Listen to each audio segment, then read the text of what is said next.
So we're ready to do the heel. Sock top is complete. The next thing we do relies on knowing which pegs are which. So Tom has counted pegs 1 through 18 going this way. Peg 1 is the first one we knitted. 1, 2, 3, 4, 5, 6, 7, 8, 9, 10, 11, 12, 13, 14, 15, 16, 17, 18. These are the only pegs involved in the heel. These are holding what will be the top of the foot on the sock. So these are going to be going down the heel and under the bottom of the heel. And we begin knitting them. And this is the most classic kind of short road heel, using the wrap and turn method, which I will show you when we get to peg 17 and 18. First, we're going to knit over these first 7. If you want to spin your loom around and wrap them all before knitting them over, you may do so. This is easier for me to film. Now we're ready for peg 8, 9, 10, 11, 12, 13, 14, 15, 16, 17. So I'll knit those all over.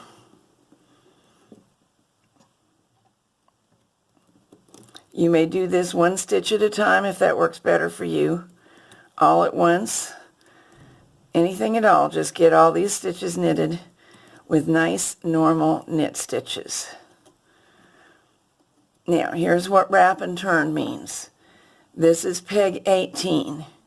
We are not going to knit it this row, but we do wrap it, then we turn, our yarn is turning, and we begin wrapping back the other direction. And knit normal knit stitches all the way back. In Tom's pattern, he has listed every row for you, saying which stitches to knit, which stitches to wrap, and how many should be left at the end of the process. So this row needs to get 1 stitch shorter than the previous row. Therefore, we'll knit 6 of these 7.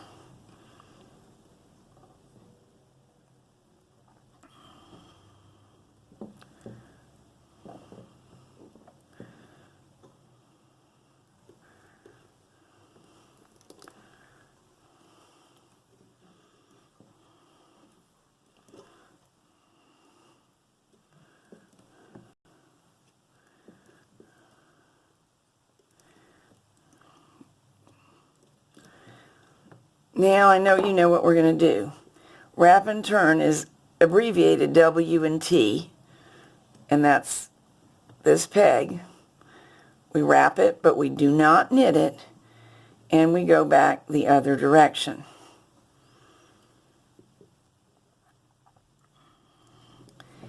If you're new to sock knitting, you may wonder what is the point of all that wrapping. And it is to prevent holes from forming next to the spot where the rows get shorter every time. If you've ever tried it without, you may have had holes form. There are some exceptions. Very fuzzy yarns and yarns with a whole lot of stretch may possibly hide the tendency. This is probably the most traditional way to shape a sock heel and to keep it from getting holes. You may, if you prefer, succeed at this pattern using the German short road method. I have a whole video on that. So we knitted up to, this is peg 16. We're going to wrap and turn on 17, but not knit it. And knit all the way back. I say all the way back, but it isn't entirely true. all the way back to the point at which we should be, which is that the last peg knitted will be peg 3, counting from 1, 2, 3.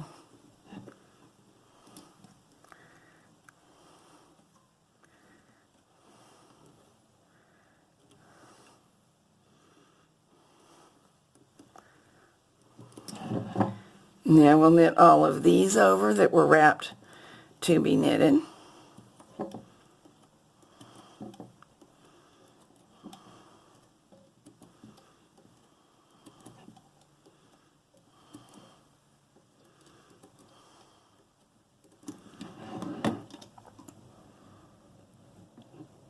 Wrap and turn on peg 2.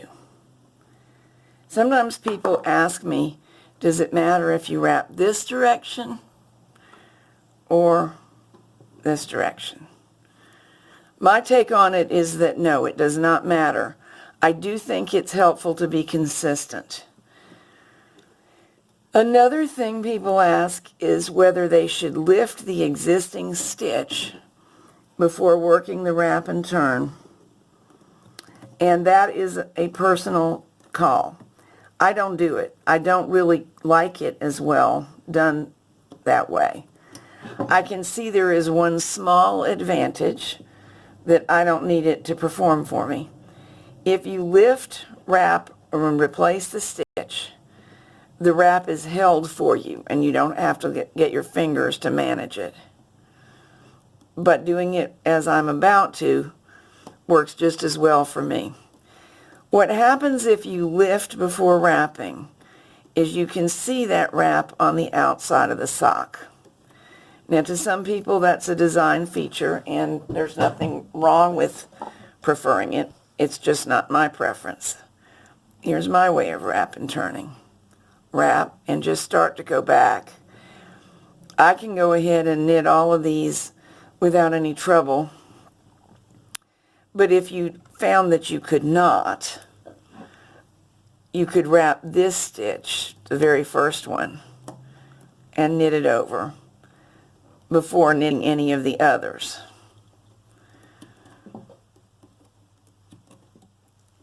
Now you can see the rows are definitely getting shorter every row.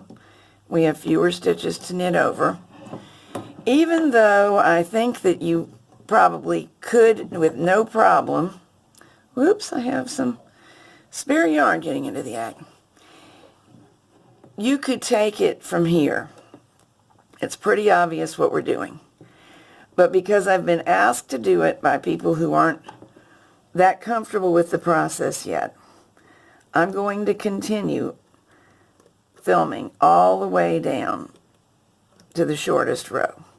Now, if you're experienced, you may find this very dull, and with my blessing, you may skip to the end where we start the short row out if you need help with that.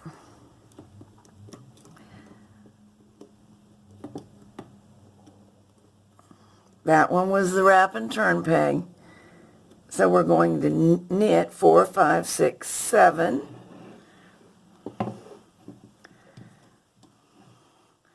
8, 9, 10, 11, 12, 13, 14. What if the phone rings or you have a dumb attack and you're not sure where you stopped last time? It's okay, it's obvious. We wrapped and turned that peg last time. Therefore, 2 pegs previous to that is the last true stitch for this row. And we will wrap and turn the one next to the one that was wrapped and turned last time. Since I've got the loom in this position, I'll leave it here so you can see these being knitted over from this angle.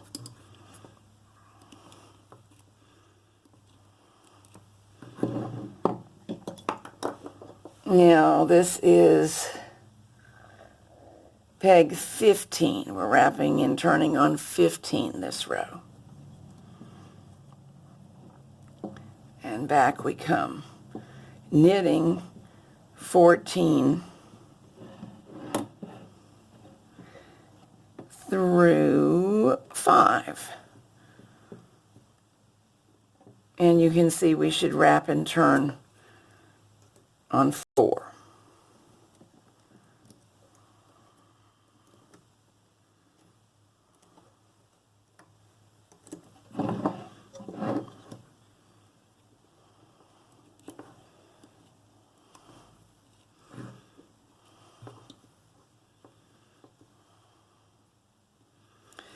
Another way that you can double check your progress is that the ends where the wraps are building up should end up evening up. When we first did this one, of course, there will be one more peg wrapped, 4 pegs now, than there is on this side. There were 1, 2, 3, but we're about to even it up. And I see there is a flaw in my yarn coming up, which normally I would try to stop and release. In fact, I will. I'm going to come back to you in a minute. I'm back, and it's time to wrap and turn on peg 4 and start knitting back on peg 5. And while I do, let's discuss flaws in the yarn. If at all possible, you want to get rid of them. But for many projects, say I was making a scarf or a purse, I might figure that a knot in the yarn was so minor that I wouldn't worry about it. The problem with socks is that feet are really sensitive. When you're walking on a piece of fabric, a knot can drive you absolutely insane. Of course, you're putting your body weight on it. And even a toddler may be annoyed by that, but probably won't know how to tell you that. So if at all possible, keep imperfections out of sock yarns. If I could hide it visually in another project, I wouldn't worry about knitting it on through.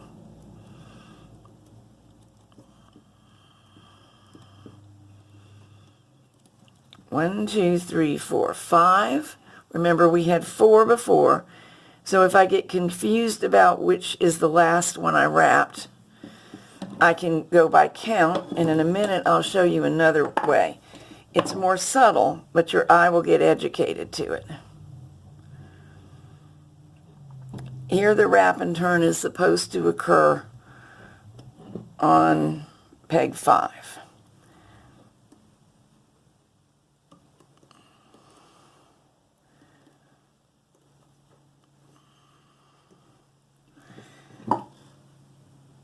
Look down in there. Everywhere there's a wrap and turn completed, the yarn makes a complete loop around the needle. And that's happening now with the wrap and turn I'm making. Let me see if I can make it possible for you to see better. As I knit back, that will be completed.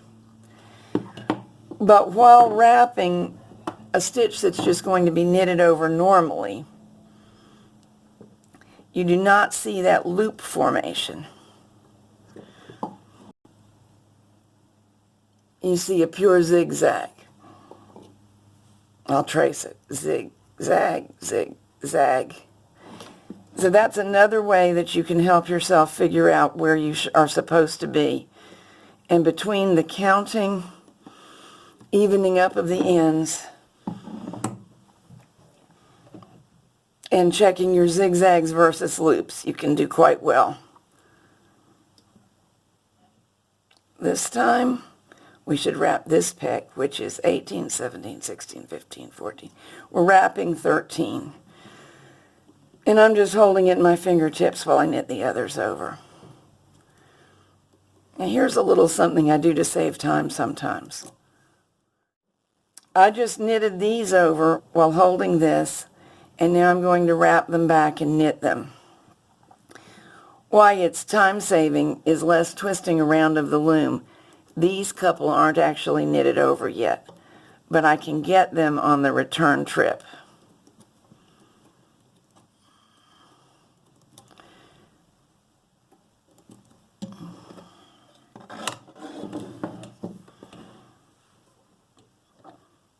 Actually, I told a fib. I had knitted them.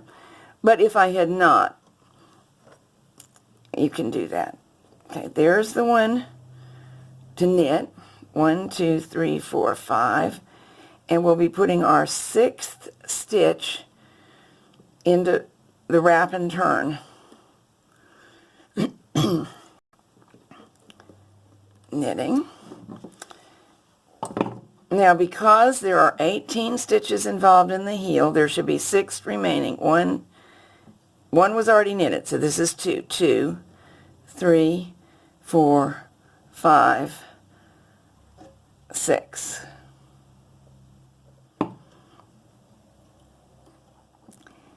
Here is where people get confused.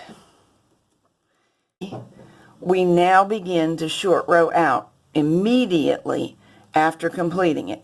Short rowing out is where the rows start to grow in length again. So I'm going to add a stitch, knit over both loops, and wrap and turn on the next peg over.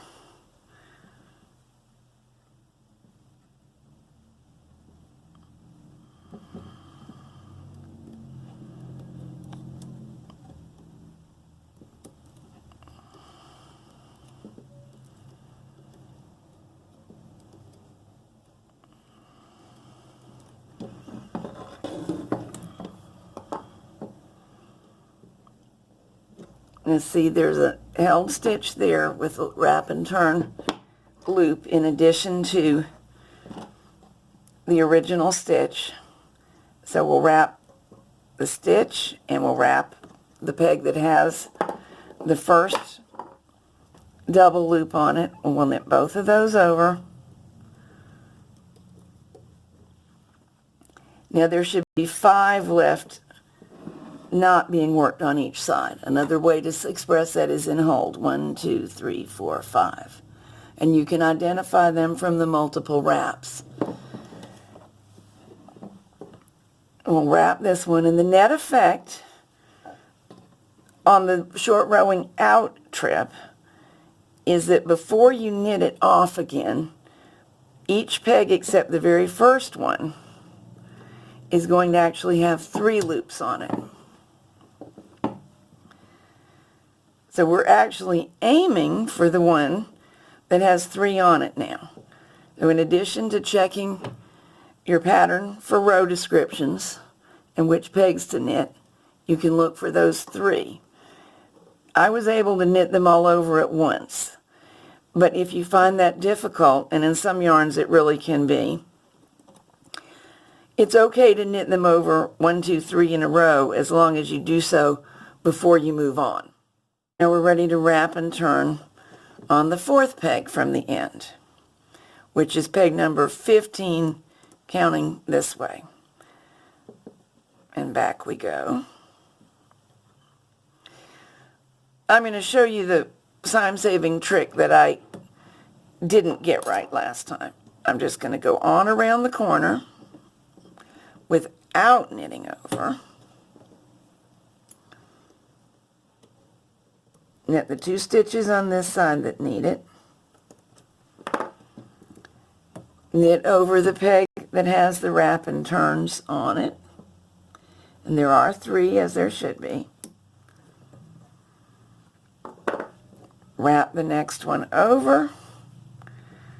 Begin to knit back.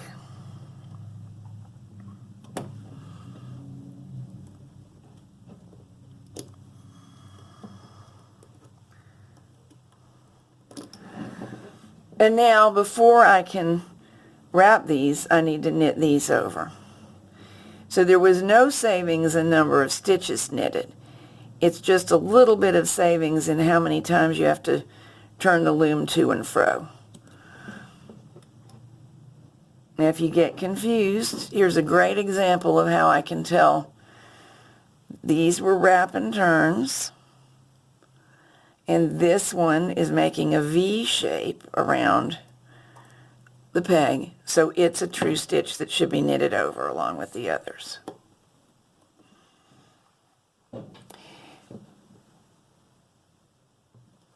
Now I'm ready to wrap all of these and knit them.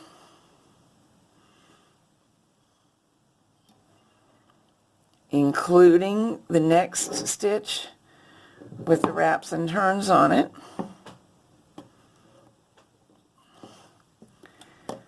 knit all these over.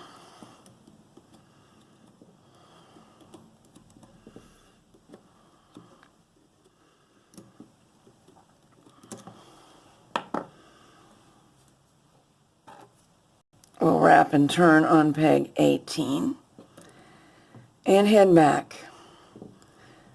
Let's talk a minute about the wrap and turn and the fact that some people find that they still get holes or sloppy places in the sock even when they use that technique, though the technique is definitely intended to prevent it.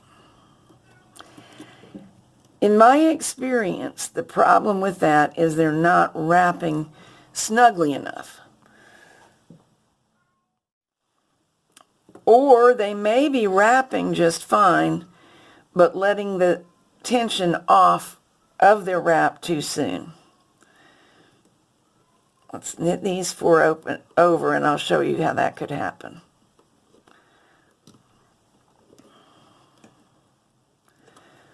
Okay, I'm ready to wrap and turn on peg number 3. And I'm holding it nice and snug. However, if I let go of it now and go to wrap this peg without keeping the tension on it, watch when I tighten up how much it moves. See how that could happen? I just forgot about this too soon. I wrapped it and then I thought about the next stitch, and there's all kinds of slack in there because the yarn just pulled back on me. I suspect when people have a lot of trouble with sloppy heels, it's one of those two things. They're either not realizing that wrap should be pretty snug, or they're making it snug and being unaware that without permission it's loosening itself up. You got to keep on being the enforcer here. You're the boss of the yarn.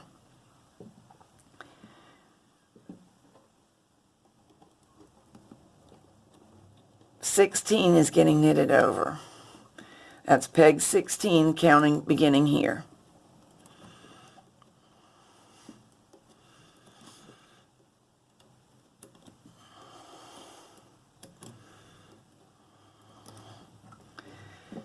And we will wrap and turn on peg 17 and knit normally all the way back.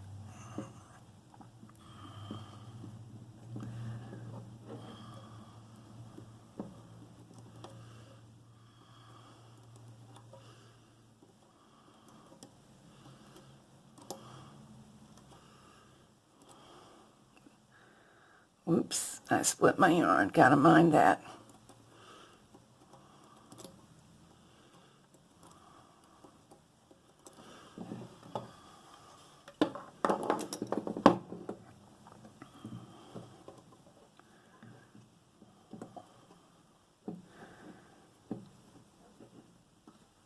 Now it's time to knit off all the loops on peg 3 for the row to get longer.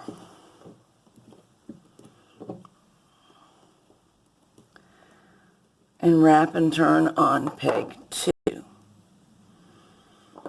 Remember, I have not necessarily named out every peg getting knitted every row, but this information is clearly stated in the pattern. And even those of you who prefer to work from a video will probably benefit from having a paper copy of the pattern by your side. Or you can just bring it up on your tablet. If you've got a tablet and a phone, you can watch me on one and read that on the other.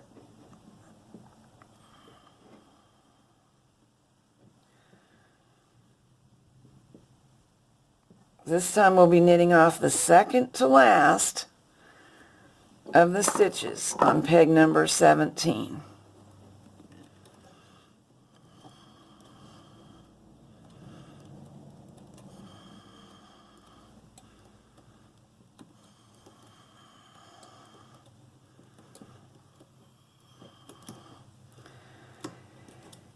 And I just noticed myself doing something. Let's wrap peg, not page, 18, knit back, and I'll explain what I noticed.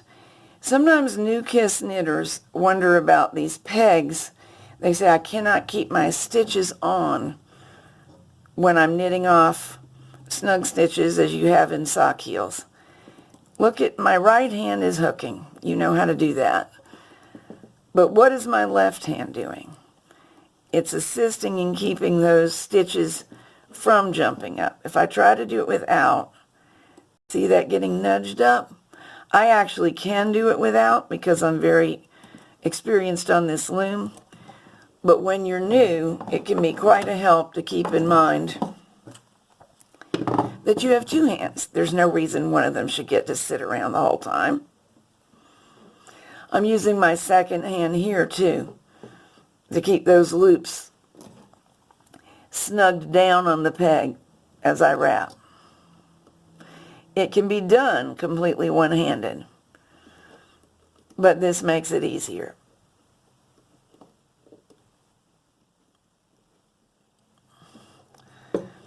All right, time to wrap peg number 1 and make the trip back.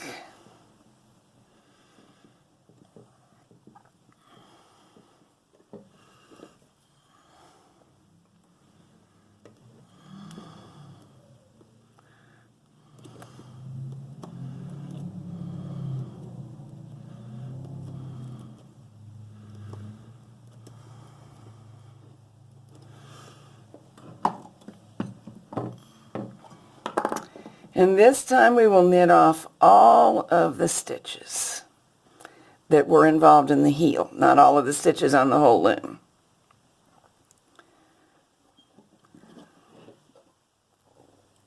So there are 3 wraps, up and over they come.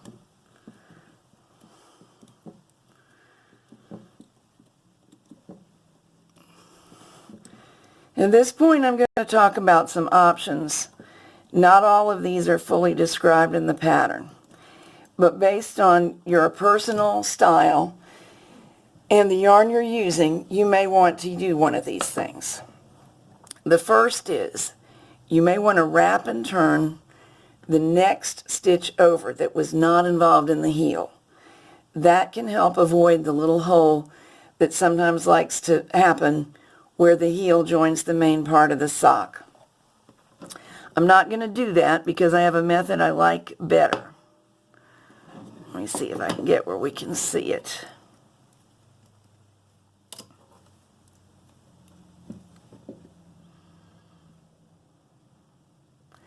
There we go. I just pulled up the purl bump from the row below this stitch and hanging that bump on the next peg over tightens that hole up very well also, even better in my opinion. Now there's one more thing. If I were to knit this peg again on the trip back, wrap it and knit it over, obviously it will add length right there, and that would add to any tendency to holiness. So I'm going to do what's known as slipping it. Just don't wrap it and don't knit it. So there are 3 things included in what I just discussed with you.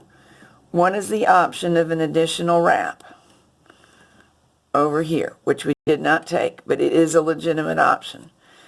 One is slipping this first stitch on the return trip this time only. And I did do that. And the third thing is lifting the purl bump from the row below of this stitch and hanging it on the next peg over. And we did do that too. So we did 2 out of 3. This is a circumstance where every knitter must really find his or her own favorite method. And it will relate both to your personal knitting style and your usual choice of yarns, what seems to work best for you.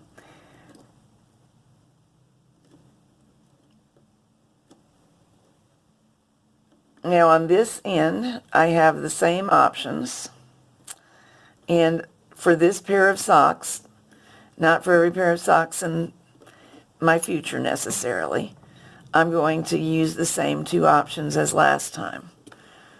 And here is how it works. Let's find that purl bump from below. You do have to fish for it a little bit. Lift it. Hang it. Now when we go to knit this stitch off and this one, each has 2 yarn loops on it. We will pretend we don't notice and just knit them as one. Now I have just knitted stitch number 1 and I'm ready to resume knitting in the round, but I'm not going to knit stitch number 1 a second time as discussed on the other side. We'll start going round and round again, and the pattern changes a little bit for the length of the foot, so we'll do that together in the next video. And here's our little heel starting to show itself.